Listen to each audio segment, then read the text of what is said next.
we're back. You're watching SGDQ 2017, and now it's time for Omnigamer and the Firemen.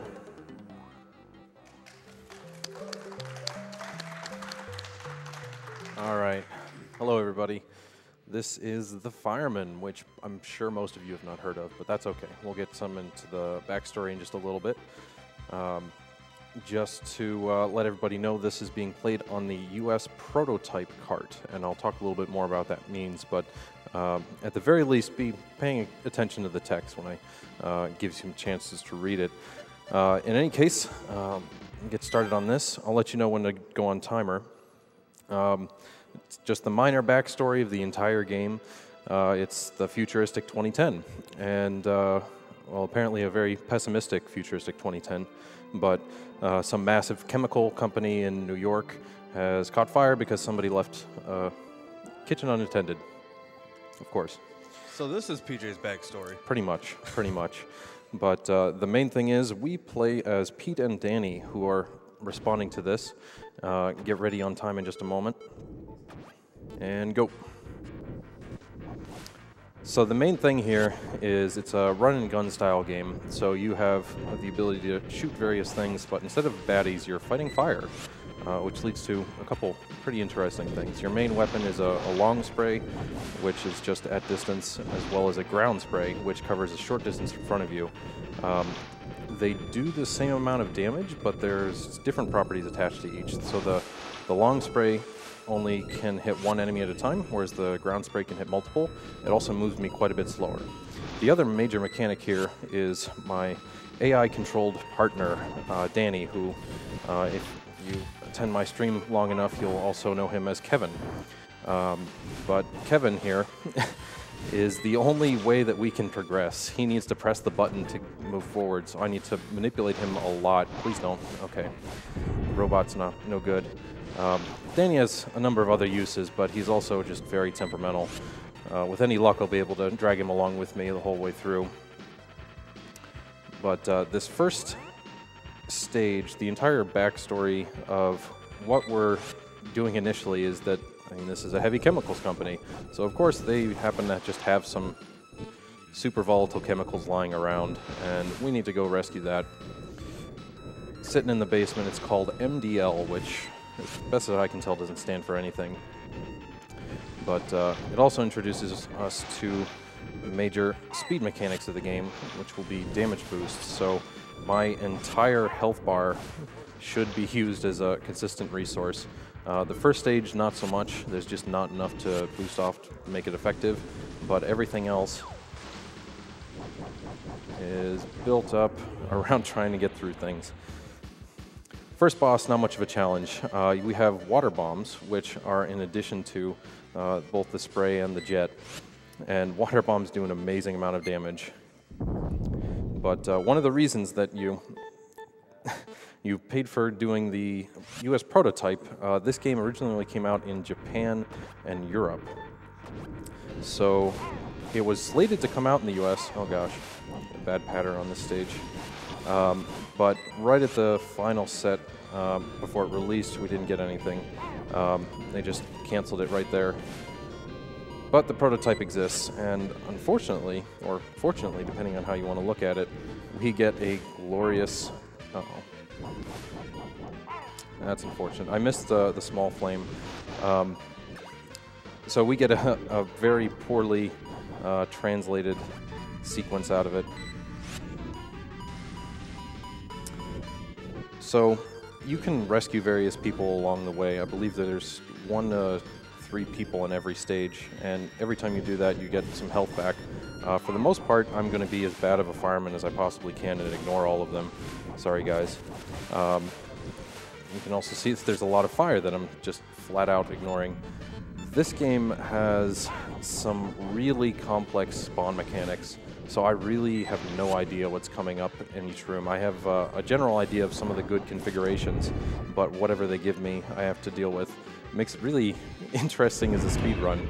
I can guarantee you there's some configurations of the rooms that I will have never seen before that'll happen during the course of this run.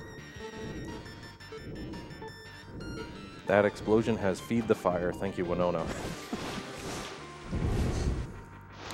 Yeah, the US prototype, maybe it's a good thing it didn't come out. The script for it is just really awkward and plenty of typos, which is really strange because it did come out in the UK, so it has a perfectly reasonable English translation there, but for whatever reason, whatever they decided to go with was a little less than successful. But I'll try and call out the places where it's at least the most humorous. The other thing to note is that this category is deathless, so I'm going to go through without purposefully dying, and death in this game has some very beneficial pieces to it. The main thing is that it gives you a full health refill, so you're free to damage boost as much more as you want. You also get one additional water bomb, and you get an extended invulnerability cycle. So all of those things together mean that you can finish the game about 20 in-game seconds faster with deaths as opposed to deathless, but it's also a lot less safe for a marathon setting. We're also introduced to one of my favorite characters, Frank Weller, who apparently did not do a very good job on any safety precaution whatsoever, but don't worry, he's got fine design down. So the fire rate when you beat the boss, is there any? Do you get anything for it? Or is it just No, that's just an extra metric. At the very end of the game, you get a score based on, well, the cumulative amount of how many continues you use, how many people you rescue, your fire rate in each stage, and how quickly you do it. So it's really difficult actually to get a perfect score in this. So you not see your score till the end of the game then? Nope, you do not see your score. I mean, you get the hints at least, and I can, with a spreadsheet, I'll know exactly what my time is. The primary timing mechanism for this game is in-game time. So Interesting. I basically watch what the timer is at the very end of each stage, and I can use that to calculate what my end game is going to be. All right, every stage kind of introduces a new mechanic. This one has the falling floors, in addition to a bunch more robot friends. The special thing about Danny, on top of just being a real champion and taking out fire with an axe, is that he also can one-shot basically every robot, whereas I would need to shoot them for about 2 seconds. Yes, what wrong? Thank you, Winona. Another choice line. If I get this, all right, I think. So those arms, the hitbox for them isn't too bad by itself, but if Danny decides that he doesn't like them too much, he'll run right up and make them explode, and then that has a huge explosion. So, good job, Danny.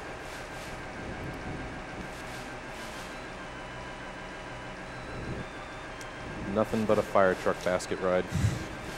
He's just relaxing now, man. Yep. Been doing all the work with that axe. All right. We got the damage boost there to avoid the explosion. But this is the only point in the game in which you have a forced rescue. So in the deathless category, I'd go through without actually rescuing anybody but this guy. What are you doing? Get over here. What? No. Stop it. I need a button. He saw something alive, and he did need to make it not alive. He has just such crazy tunnel vision. He's got to get that fire every time. I'd like to know where he takes the humans at. If he just like throws them out the window, or pretty much. This boss is among the most tricky because it's random where he starts up, and oh no, that's a terrible position. Get him back in the corner. Okay.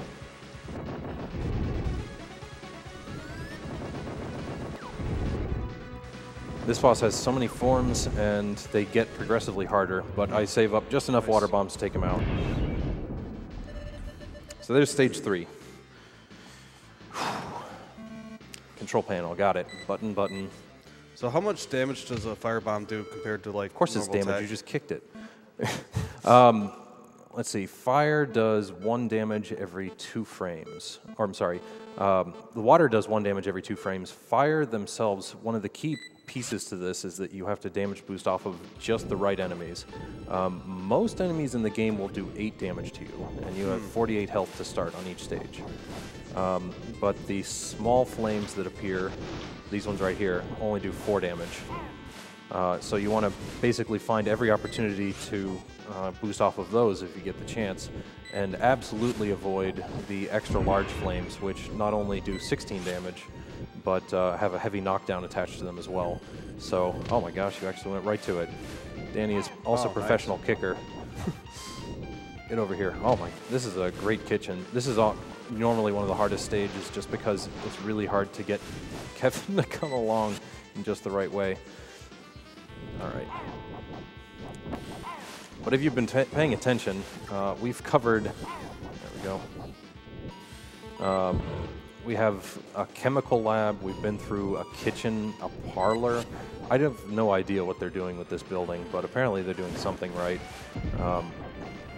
Every variety of activity you can think of. But now we're in a television studio. And this is a chemical company that's really doing well for itself. But this boss, the optimal strategy, I need to pick up as many water bombs as I can, and I need at least 1 hit worth of damage boosting on the boss himself to be able to take out as many of his side pieces. But it's a delicate thing to try and play this through, just because every time that the stage itself is different, I have to worry about, oh, am I going to get through with enough HP, and what? Do something.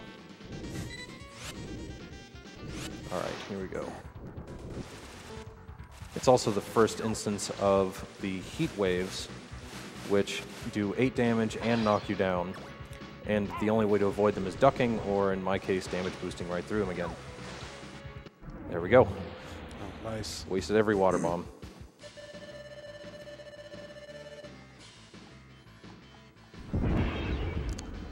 So, if you've also been paying attention, we picked up MDL at the beginning, and then of course we proceeded to go and fight fire with the highly explosive chemical just right at our waist strap. Seems like a good idea. Until now. The main plan leading up to this was simply to take the MDL, because there's no sprinkler system, we were going to go all the way up to the roof and use the explosion from the MDL to open up the water tank, and that would put out the rest of the fire in the building, or something like that. Well, we don't have the MDL anymore. We might not be the brightest of firemen. We're doing our best. So now we got to come up with something different. There we go. This is a really dangerous section because we have exploding robots, as well as... oh, stop that. I don't need that. Good thing you got rain that does nothing. The rain actually does do something. It does 1 damage every few seconds. Oh, wow. I know, right? It's wonderful. At least it does something, though. Yeah. But now we're just a regular office center. Regular, nothing to Nothing out of here. the ordinary. You got all the normal cleaning flying robots. You Yep. know, typical for 2010. They just clean everything with fire. Cleanse it with fire. All right, this is if I was doing the regular any percent. Uh-oh. Okay. If I was doing any percent, this is the second stage that I would take a death in, because there are some really difficult rooms coming up, and it's to my... What are you doing? Get up here, Danny. Danny? Oh, no. Danny, don't do it. I don't know what you're doing. What? Okay. Good job, Danny. He turns on no clipping mode at some point. Okay. So rescue one more person in here. This is the hell office. There's just so much to navigate around, and you really want to avoid spawning as many of those large flames as possible. If you're lucky, you'll get a small flame before each one. Uh-oh. I'm not going to make it. I did. All right. But it's really tricky to get through without that. Did he open that door while attacking the fire? No. You're crazy. Don't question him. He does what he wants. Multitask. He's got 2 arms. Yeah, I mean, he is attacking fire with an axe. I mean, Yeah, I'm going to question his ability. There is a sequel to this game. It came out on PlayStation, and in that game, you can actually have a second player control Danny. Okay, I barely made it. I need one hit for this boss, because otherwise it can be really dangerous. So, strategy here, if I get 2 water bombs, and drag Danny. There you go. Just beat on him. There we go. Wow, guess so. All right, we're coming in on the final stage now. How much damage does Danny's axe do? It does 4 per hit, and you can swing it twice in a second. Wow. Green button, and 7. That's some security code. Good job, you found 7, Danny. So we're trying to prep a room at the very top, right near the water tank, to blow up when we cause a backdraft, because that's our next best idea, causing a backdraft explosion to take out the water tank. Unfortunately, all the power is cut off to the shutters. That wasn't a good start. This is a really dangerous section. The entire area up here. Oh. Okay, another 8 damage that I did not need to take. I do have a backup strategy, but ideally I'll be able to get through to the stairwell to the rooftop without taking any more damage than this. But since this is the final stage, we also get introduced to all sorts of new flame types. They've been gradually introducing them as we go along, but now they see it fit to give us the rest of them.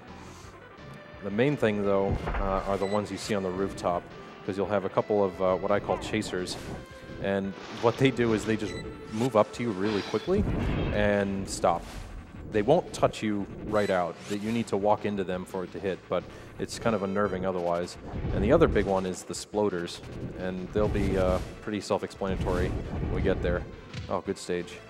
This room in particular is one that Danny really struggles with. I have a good amount of HP. We're going to do this. No backup strats today.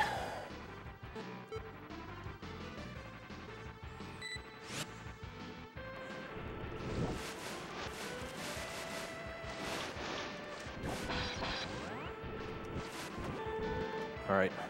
The rooftop is just all around dangerous, and if I get a good pattern, I should be able to damage boost through most of it, but I need enough health going into the final boss to feel a little better about that. There's the sploder.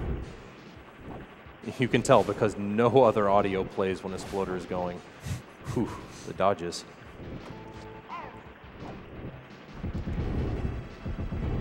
One more. Oh, okay, that was a key damage boost. The body of the sploder only does 4 damage, but they're constantly exploding, which does 16 and a heavy knockdown. So you have to kind of get in right between when they're exploding. How much health do you say you have total? 48. 48? Wow. That's quite a bit then. Yeah, it's a serious business. There's another mechanic that you've not seen yet, and that is when you have 3 water bombs and you pick up a 4th, rather than give you more water bombs, you can't get more than 3, you get super water, which now you're doing 50% more damage. But the caveat is if I get hit at all, it goes away. So damage boosting goes out the window at that point. So it's not really useful until this last sequence. Yeah, right there.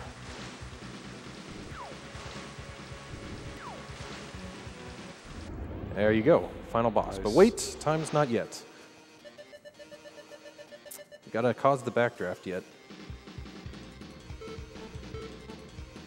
When the window shatters, it's time. All right, I got a good position right off the start. Nice.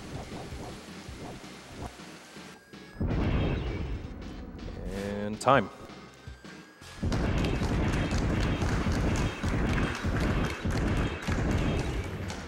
All right. We'll let the short ending sequence go through because that's probably the most significant part of playing on the US prototype, beyond just having every character's name capitalized and various other really awkward translations throughout. The game itself is a lot of fun. I encourage anybody, if you have an opportunity to give this a try. Oh, do you hear me? Good job. Oh, he can hear him. He can hear her just fine. It's a really unique take on the run and gun genre, and there's a lot of complexity to finding the exact right way to try and go through. And like I said, there's just so much randomness to how things spawn and how you're able to manipulate it that going through is different every time. But yeah, now we get some parting words of wisdom from Pete and some extra choice words from Mr. Frank Weller.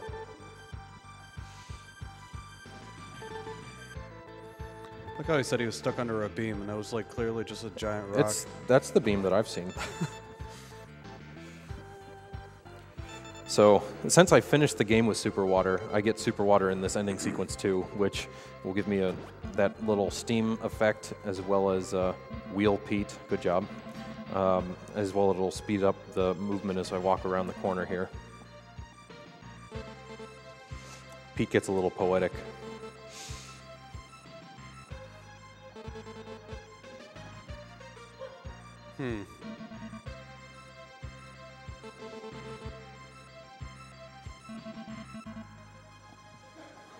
Krong? Yeah, what went Krong? What didn't go Krong?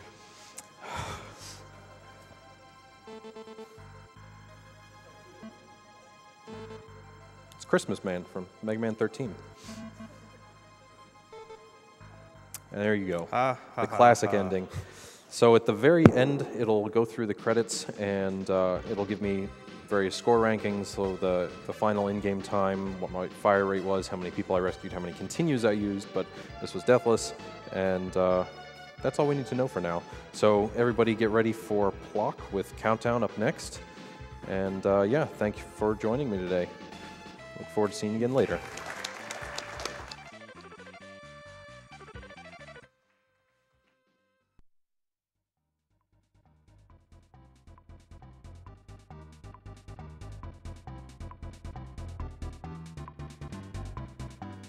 We have a $50 donation from Gene Freak.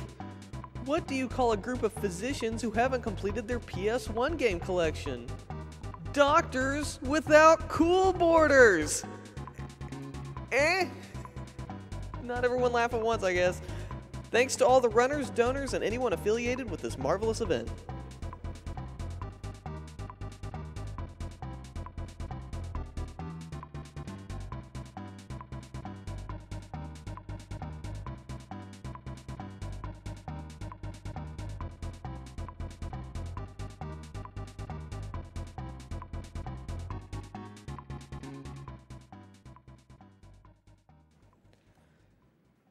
We have $150 from Brian.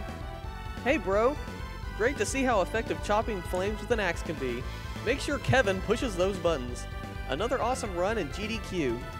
Since you couldn't save the people, this goes for saving the animals at least.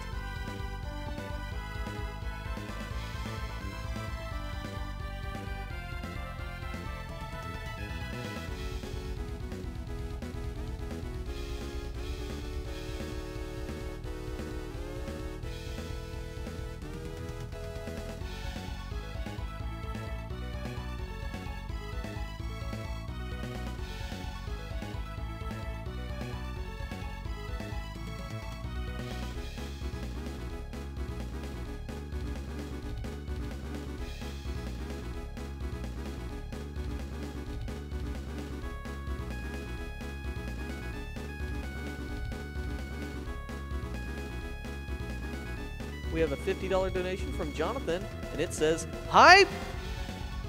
Anyone? Hype? Hype.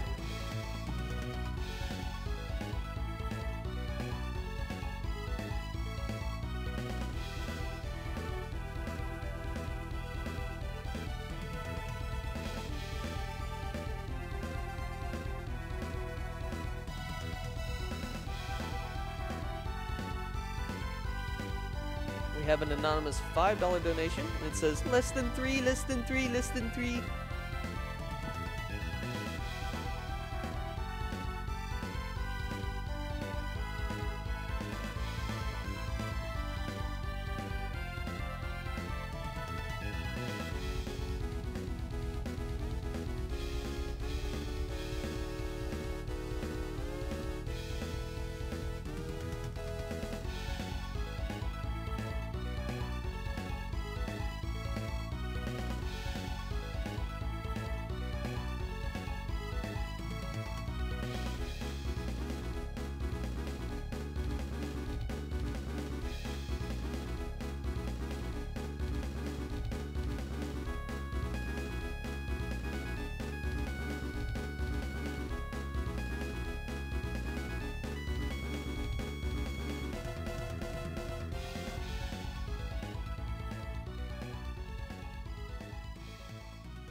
All right, we are back, and now it's time for Block with Countdown.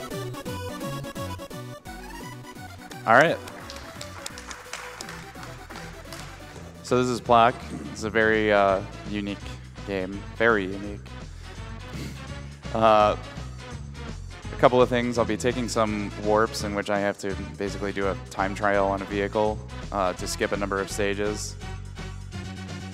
And I'll also be abusing an error in programming where if I get to continue in a stage and then game over, it puts me back on the world map having completed the stage. So you'll see me do that twice. And I'll talk more about that when I get closer to it.